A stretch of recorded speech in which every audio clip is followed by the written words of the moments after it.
live. Yes, I think we are live. I'm gonna check. I'm gonna check if everything is okay. Maybe, yeah, maybe. I don't know.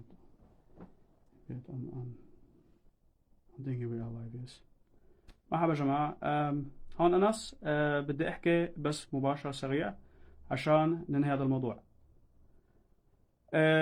أول شيء تحياتي للشعب السوري العظيم المكافح يلي قدم 14 سنة دم ودمار وثورة. اللي عملته أنا اليوم هو بيصب بصالحكم. بالنسبة لموضوع شام كاش هو موضوع ثانوي. بالنسبة لموضوع التحذير اللي أنا نشرته ضروري يتاخذ بعين الاعتبار. بالنسبة لموضوع شام كاش أنا بعرف إنه في كتير منكم تضرروا، وبعرف إنه في كتير منكم بده راتب، وبعرف إنه وضعكم صعب. أنا مقدر كل شيء، بس نحن كان لازم نعمل هيك يا جماعة لمصلحة الجميع، لمصلحة البلد. مصلحة البلد فوق أي شيء. تمام؟ بالنسبة للي عم يبعث لي تهديدات بالقتل واللي عم يسبني، أنا هلا رح أقول لك شغلي. أنا مسامحك.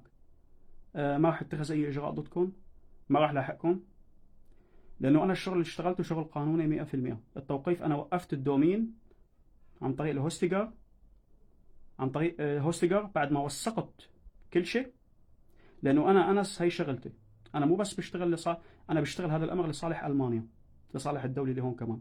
بنلاحق جميع الابليكيشنز اللي عم تطلع تعمل يعني ابليكيشنز وهمية لتسرق أموال السوريين. كلنا بنعرف انه من قبل ما يقارب السنه تم سرقه الملايين من اموال السوريين بسبب المحافظ الوهميه وبسبب تطبيقات الكريبتو المزوره. شو يعني تطبيقات الكريبتو المزوره؟ يعني تطبيق بيقول لك انه حط مصاريك واودع، بعدين بياخذ المصاري وبيمشي. كرمال هذا الامر قررت انا اني وقف التطبيق، لانه حاولت اتواصل مع اصحاب التطبيق كثير ومع المسؤولين، ما في اي جدوى. حاولت عملت مجموعه للمتضررين، وثقت كل شيء.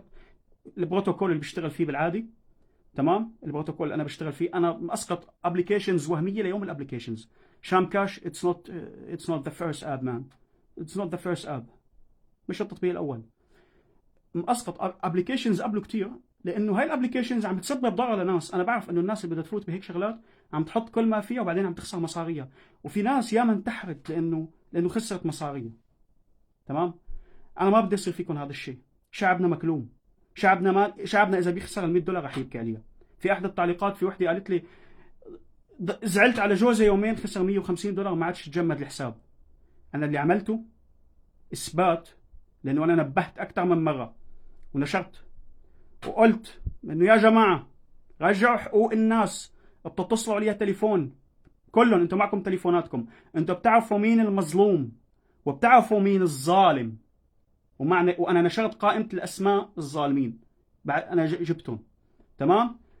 فانتوا بتعاملوا الناس هي باحترام، بترجعوا لها حقوقها كاسه قهوه، طبعا بعد الافطار دنيا رمضان. وهذا انا بالنسبه لي برجع بقول لكم، حابب انا اخبركم انه نعم انا اللي وقفته. نعم انا اللي عرفان انه راح يصير هيك. انا كنت عرفان، لا تعتقد اني انا عملت حركه، انا عرفان. لذلك اللي عم يهددني بالقتل، او اللي عم يهدد حدا من عائلتي، او اللي عم يهدد او اللي عم يسبني، هلا انا مسامحك. انا مسامحك ومقدر ظرفك ومسامحك، بس انت كمان لازم تقدر ظرفي، لانه انا حاولت اتواصل كتير، حاولت كتير وكتير، ما في حدا.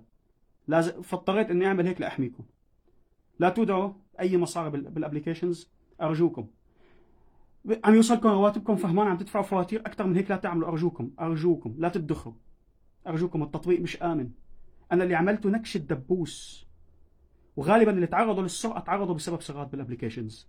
انا لازم اسكر هذا اللايف هلا، ما حطول فيه. تحياتي، السلام عليكم.